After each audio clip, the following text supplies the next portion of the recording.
Hi, everybody. My name is Ed Vasko. I'm the director for the Institute for Pervasive Cybersecurity at Boise State University. And with me today is Carol Barks. Carol. Hi. We're going to be talking about today first responders and the impact of first responder toxic stress on the cybersecurity community and on employees within your particular programs, and trying to provide some understanding and awareness of why and how these toxic triggers are occurring and how you can prevent them, and some ideas to take back to your teams and reduce the stress for your teams.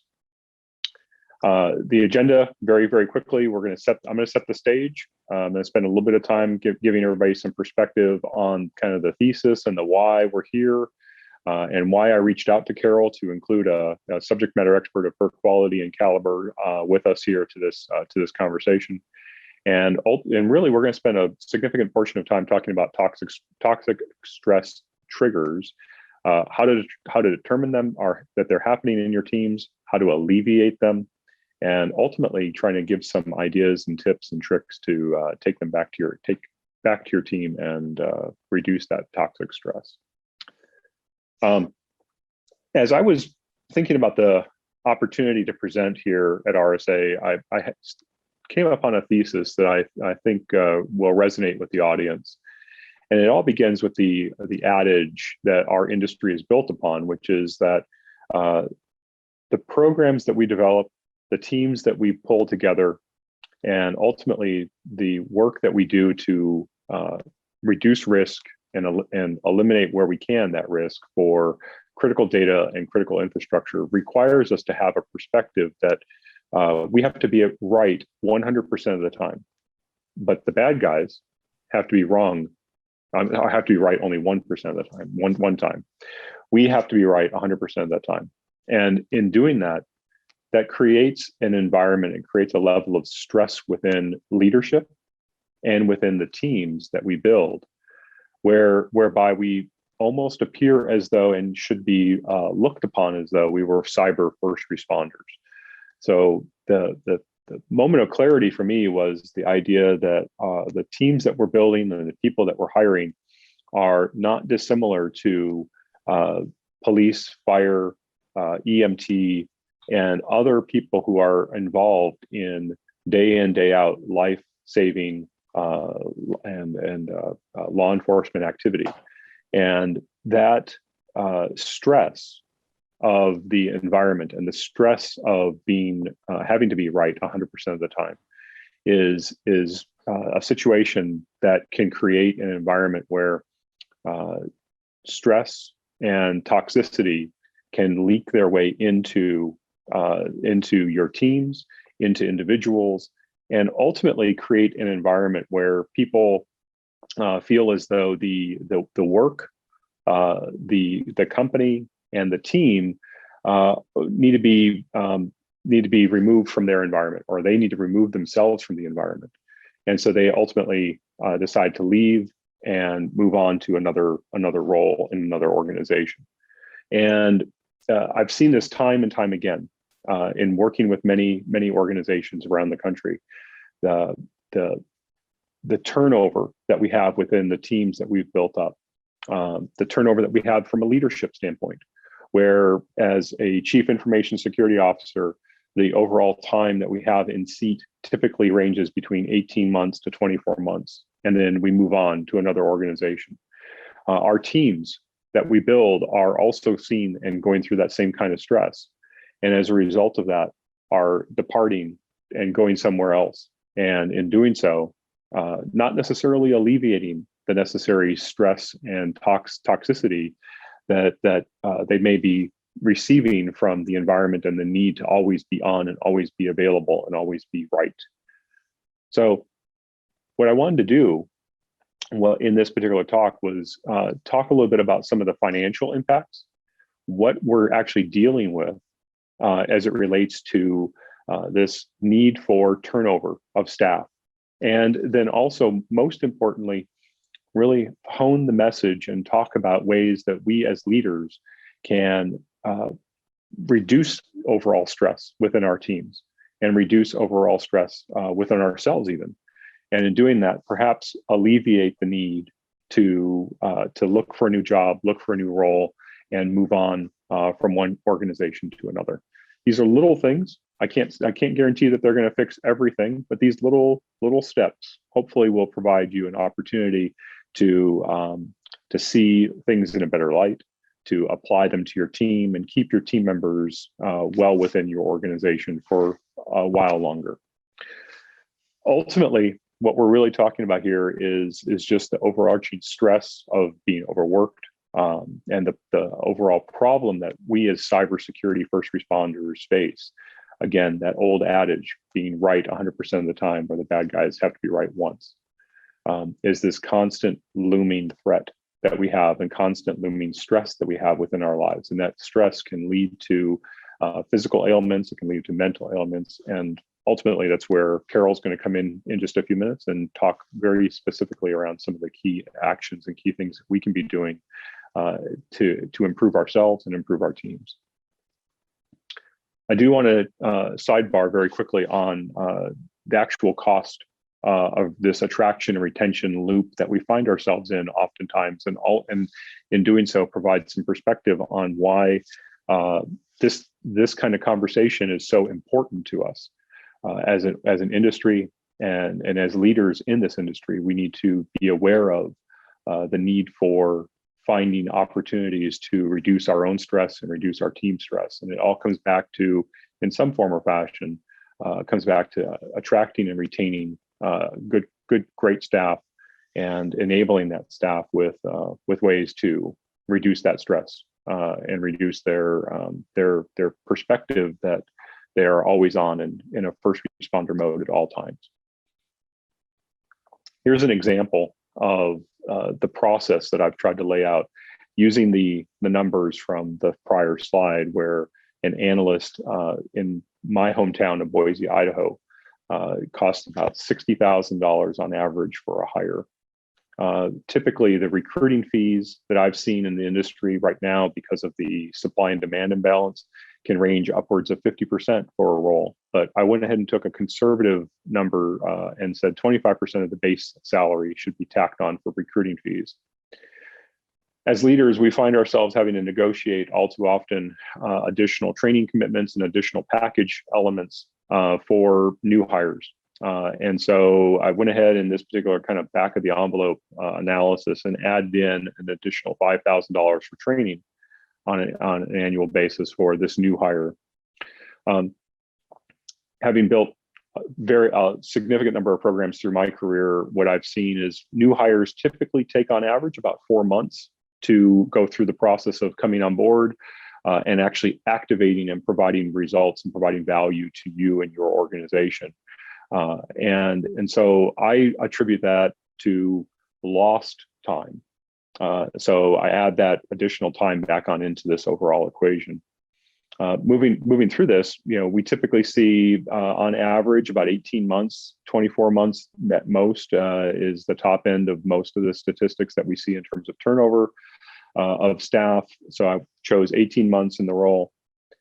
Inevitably, that 18-month time, or 14 months really, when you think about the activation time frame, 14 months of value is what your organization's receiving. But once that person leaves, ultimately you then have a 4-month time frame on average of recruiting, where you've got this lost, this open gap within your team. Most of us choose to go a contracting route, or we look for an alternative workforce. We try to find some way to fill that gap as quickly as we can, because we know how stretched thin our teams already are. And anybody leaving stretches the team even further.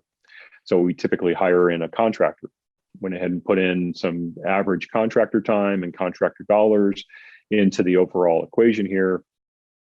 Ultimately, through that time effort, you find somebody new, you go through the recruiting process and you go through the negotiating process, because the time frame that we're now suddenly under, we find ourselves having to pay more.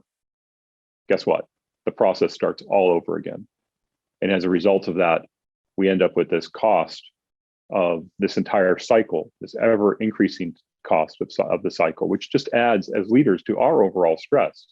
of having to attract and retain and constantly move through this loop of attraction and retention and replacement of staff. And so I felt it really important for us to sit down and have a conversation to say, what sort of tools can we provide? What sort of tools do we need to look to use as leaders? And the opportunity arose to engage Carol Barks into this conversation, and I want to bring her in to this. She is really a wonderful subject matter expert. I'm going to let her introduce herself and take some time to give you her background. But the goal here is to think about ways and have her present ways that we as leaders can reduce our stress, reduce our team stress, and we can identify the types of triggers that may be able to help you retain those staff members longer than that 18 to 24 month time frame. And in doing so, increase your overall team worth, team value, and provide better risk reduction to your organization. Carol, if you could take us a few minutes and introduce yourself, please. Yeah, thanks, Ed. I did exactly growing up. I thought when I was a kiddo that I would become an anthropologist or an archaeologist or maybe a paleontologist, but instead I went on to go to college for marine biology. And when I did that, I did exactly what you would expect I would do when I got out of school. I went into banking. And from there, I became one of the first female firefighters in Redwood City, California, which is just south of San Francisco. Then went on to run a manufacturing company and become an entrepreneur. And then went through a pretty horrific divorce, not that any of them are good, and then had to start all over again. And this time I went back to school for a master's in conflict resolution and negotiation, really thinking that maybe it would just help me with the divorce fighting.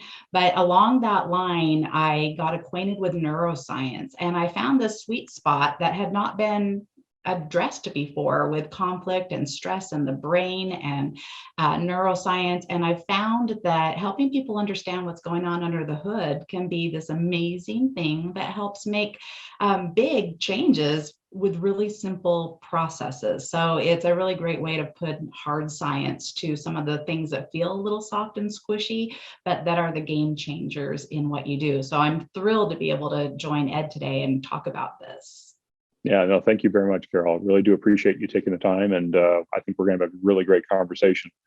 One of the first things I wanted to kind of ask is, we've kind of laid the groundwork where, our cyber teams are first responders, and if there's a very deep similarity between emergency service first responders and the cybersecurity field.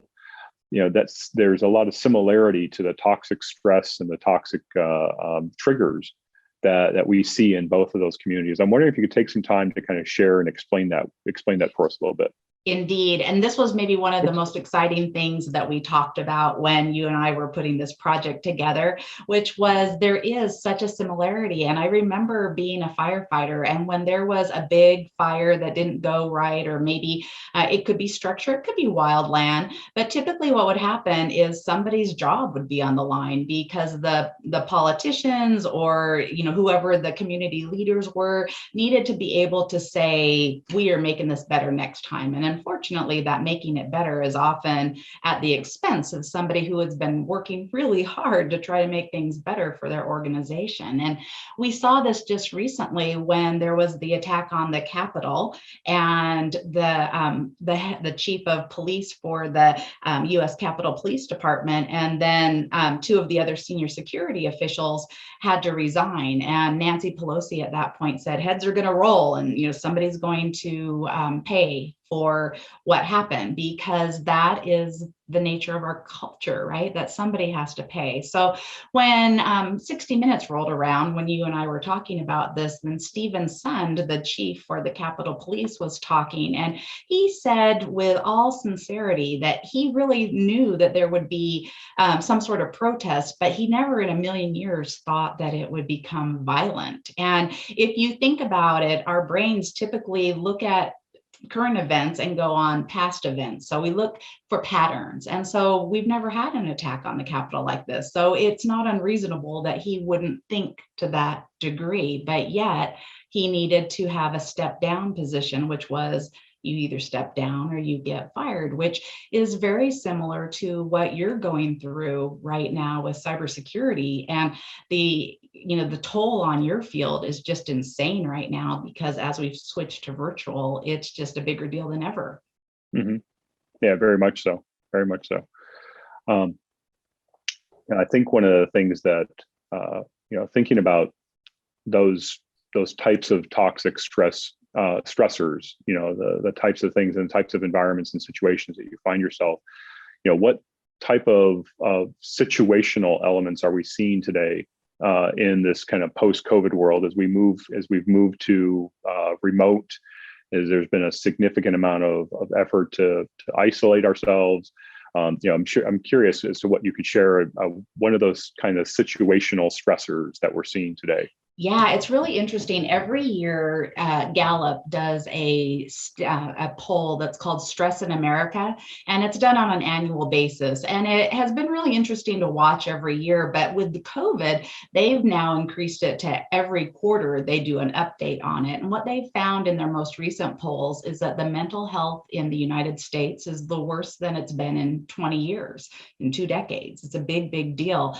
And you would see this even more in your field because of all the added stress we were just talking about. And so what really is happening is that we're isolated from people more than we've ever been before. And our brains are really, even though we might think that we like to be alone, our brains have a huge component that is around being social. That was how we survived to be alive as a team right now.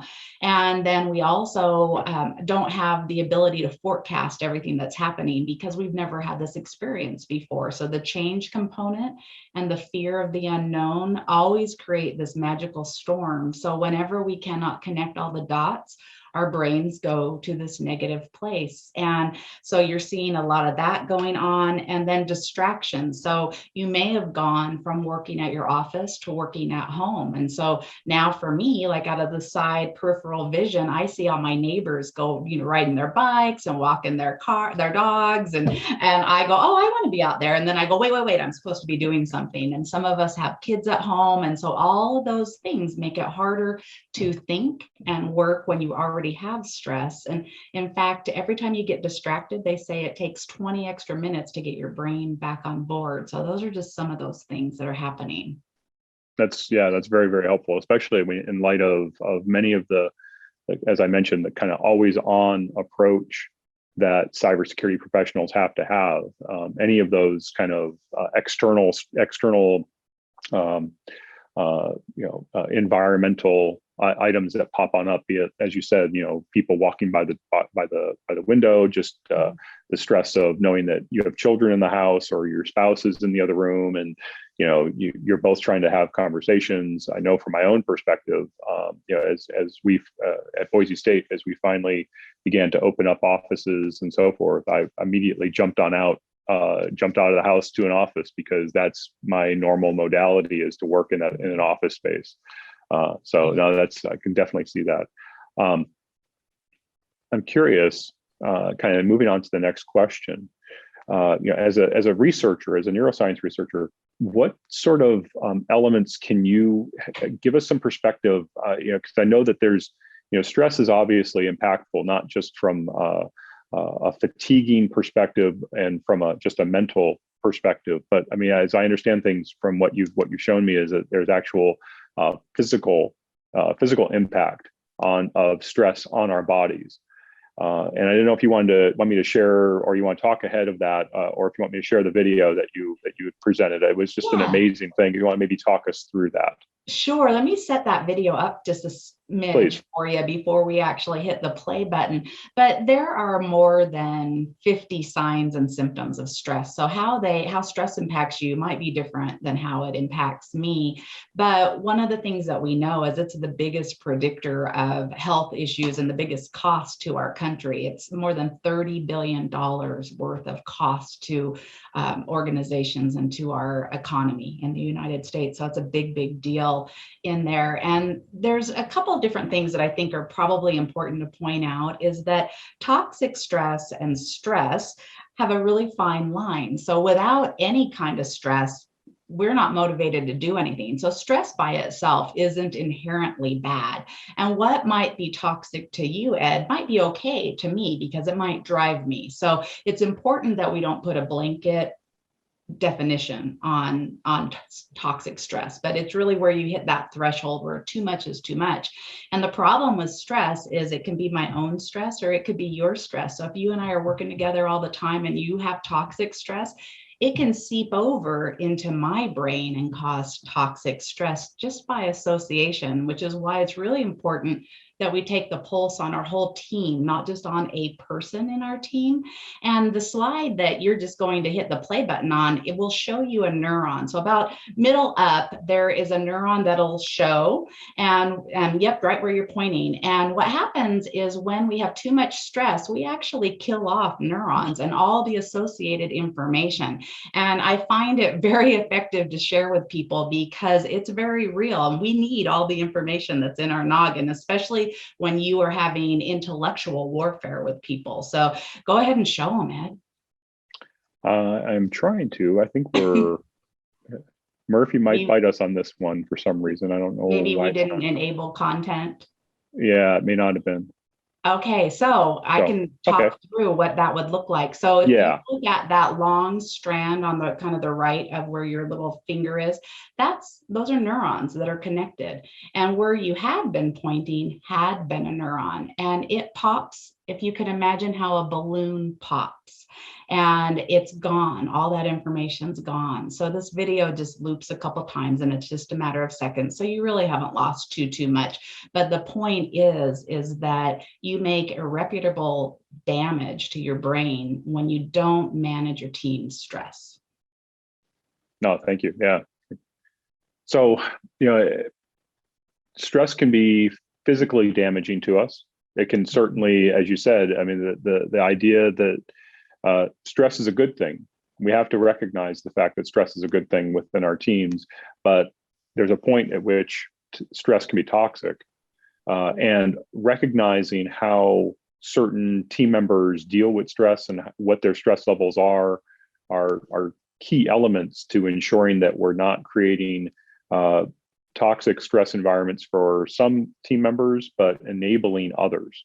I think that's one of the key things that you were saying there before, is that there's this fine line that we as leaders have to realize that some of our team members might thrive on a high level of stress, whereas others may find themselves in a very toxic situation where they, doing themselves and the rest of the team a lot of harm because of the fact that they're associating with or dealing with or working with in a close way those people who find themselves in a much higher level of stress or willing to accept a much higher level of stress.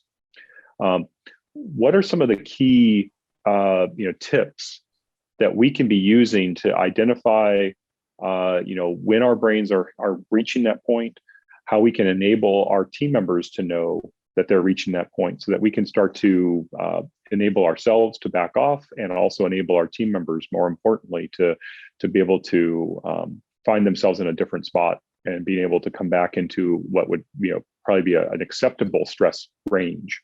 Sure. This is such a hard thing to say because the fixes are easy. And yet when I say them, typically people will say, I can't do that. We have too much going on to do that. So knowing that the audience is going to think that, I'm just asking you to suspend that automatic response and hear me, because the very first thing is to actually slow down a little bit.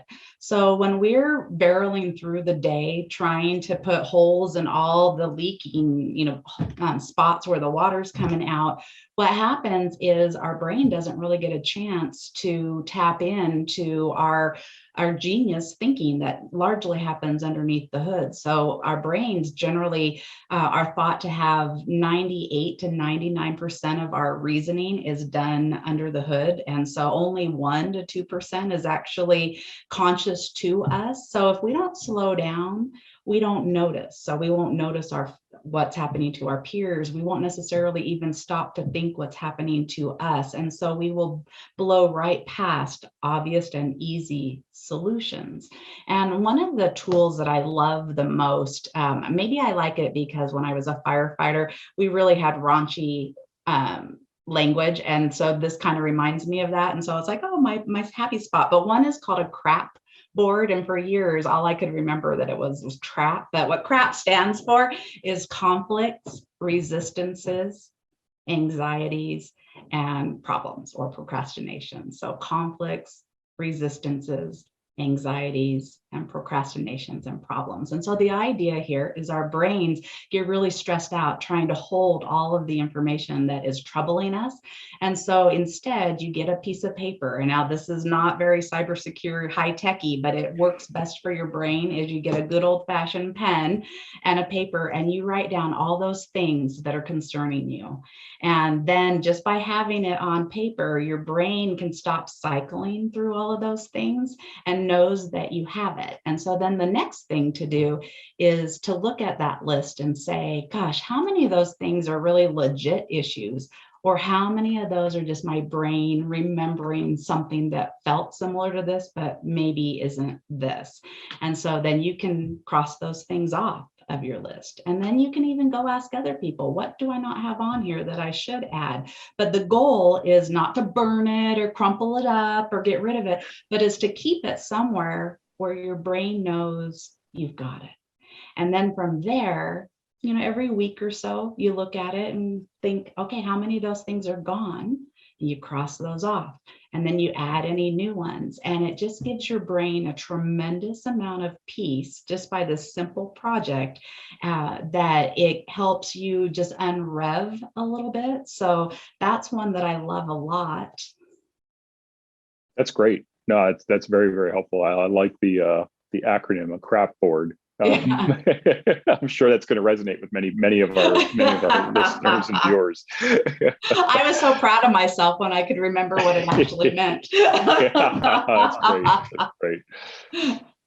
Well, let me. I think that it kind of comes into the kind of the home stretch of our final questions here, and I think one of the things that you mentioned was the crap board really is and slowing down. I think that all too often, we find ourselves in this position, both from a leadership standpoint, as well as just within our individual team members, that constant, always on, always activated, always having to go, a million miles an hour, it just doesn't lend itself oftentimes, to being able to step back and say, I need to take a break.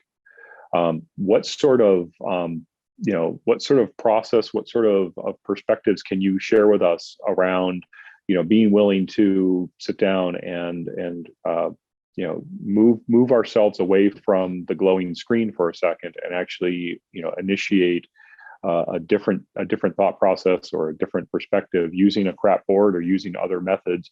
But, what sort of things can we be doing to help our brains take a break?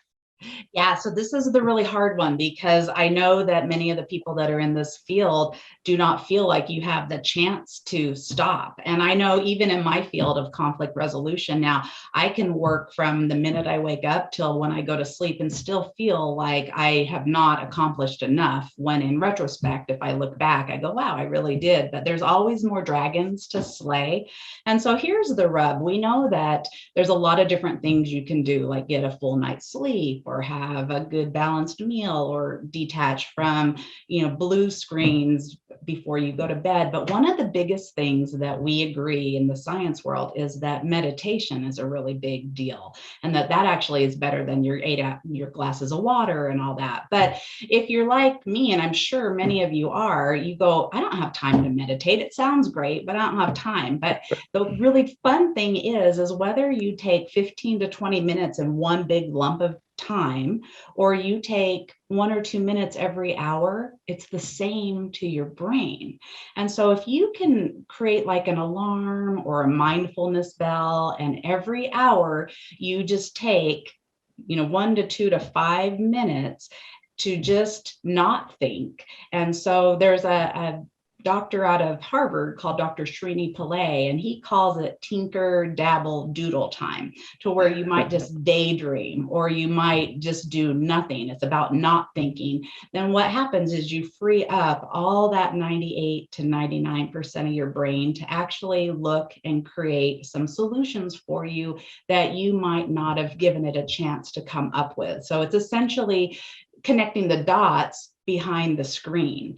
And so when you do that, you actually are known to increase your productivity and errors decrease. So like when we are just barreling through and we multitask, the stats say that we take 50% longer and we make 50% more mistakes. And so when you slow down a little bit, then you're giving your brain a chance to do its genius work that you might not normally have. And so when you do this, the idea is that you don't only just stop thinking about things, but you move away from the desk that you're at. So when your brain leaves a room, you get an automatic reset, which goes back to our ancestral fight or flight to make sure that new room is safe. And you get oxygen flowing to your brain. So if you can get yourself to stretch a little bit, if you can get yourself to yawn, yawning is the fastest way to reduce stress and get oxygen to your brain. Sounds weird, but if you do 3 to 5 fake yawns, you'll start yawning for real, and it relaxes you and it inspires your creativity. So it's pretty cool. And then another just quick thing I would say is that if you can do some brainstorming about problems that your organization is trying to solve, and then not solve them for another like 2 sleep cycles, when you go to sleep, what happens is you get this brainwash of all the toxic chemicals that have built up during that day. And then your brain also connects the neurons that make sense from the new ideas to the old ideas. And so you'll be more creative a couple days later than if you just try to do it all in one meeting. So those are a couple little things that are pretty powerful. No, that's great. That's great. Thank you. I know we're coming into the home stretch here, so let me go ahead and get our last couple of questions on in. I know the audience is looking forward to these. I think we talked about how to apply some of these elements into the teams that we have, and ensuring that we're messaging this. Can you give us some perspective? You've talked before in other situations around the social brain.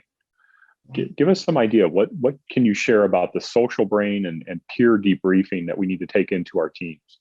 Sure. So you want to avoid complaining, because our brains don't like negativity, and we're not drawn towards other people that are negative. And when we're stressed, there's already enough of that already. So if you can just turn things from positive to negative, like for instance, this last weekend, I had company coming and I had to clean the toilets. And Ed, I really hate cleaning toilets, probably at the top of my list.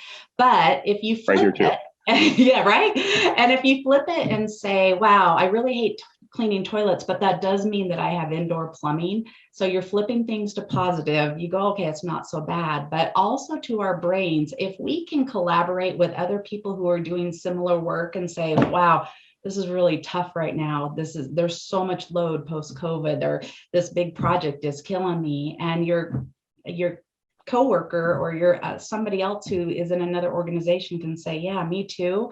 Then you feel like it's not just me. And that can give your brain a huge amount of stress. So just having that chance to connect with peers can be a game changer. Right. Oh, definitely. Definitely. And would you recommend, especially those organizations that are still dealing with, COVID and keeping people at home, Zoom works. Zoom works probably just as easily as anything else. I think you'd agree with that, right? Zoom works. It's not great because we don't have the ability to get those mirror neurons that create empathy. So if you can even do things that are new shiny to your brain, to where maybe you have a socially distanced meeting, out on somebody's patio or on their front yard, or those types of things can be really, really great, because right now our brains like uniqueness, and it's really fun when we can interact in person. Well, and I think it all comes back. We're hopefully on the downside of COVID, and we'll start to see ourselves back in another moment of change.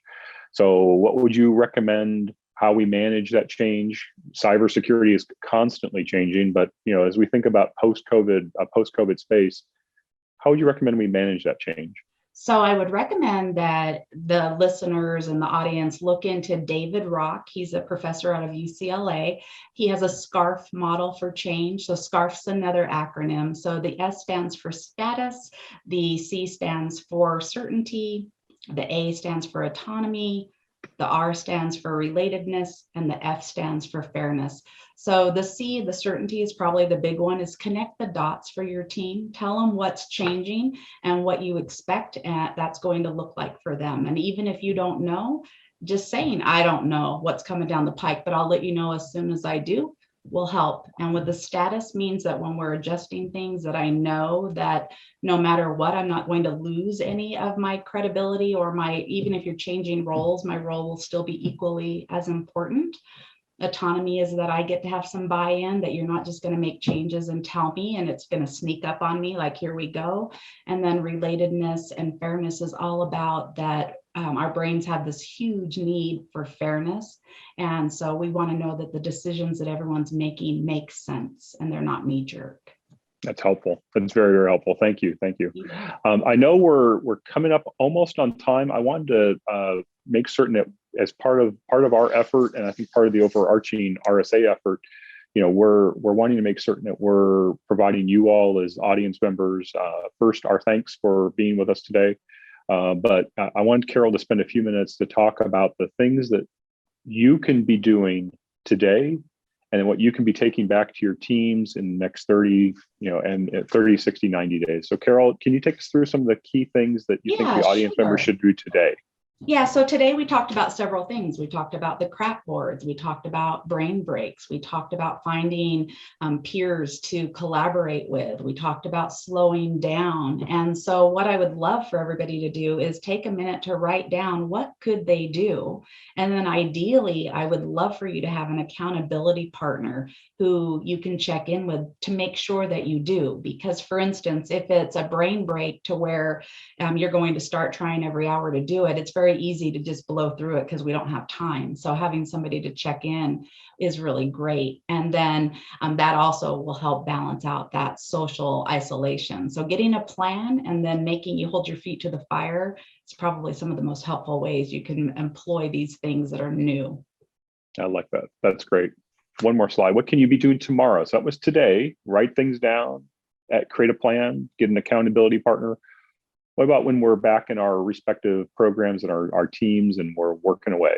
What should we be doing? So that's when you scale, right? So that's when you take these things that we've just shared. That's when you review the slide decks and when you take it back and share it with them. This might be where you have somebody like Ed or me come in and work with the organization to train on these types of things on a longer term and time frame in there. So a lot of times people have me come in so that I can become the accountability partner and further create the knowledge behind some of these systems and theories in a much larger way. But you want to continually be taking the pulse of your team, because if you don't do this, then what happens is you just go back to normal. So it's like New Year's resolutions. If we don't actually have a process for having effective change, then we just forget about it. And this becomes the new shiny thing that fades into the background. So I would say definitely find some ways to have somebody help you and your team manage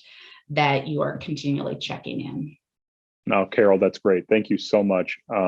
We have, for those of you who have the decks, there's a significant amount of additional information that Carol's been very, very kind to give us. Carol, my big thanks to you for the time today, having a subject matter expert like yourself, helping us understand stress, understand not just the mental, but also the physical elements of stress and some of the ways that we can alleviate it within ourselves, take it back to our teams and help alleviate it. Is just hugely, hugely impactful for us. I know it will be for everybody on this call. Thank you again, Carol. Thanks so much for having me, Ed. It's so fun to collaborate with you on this.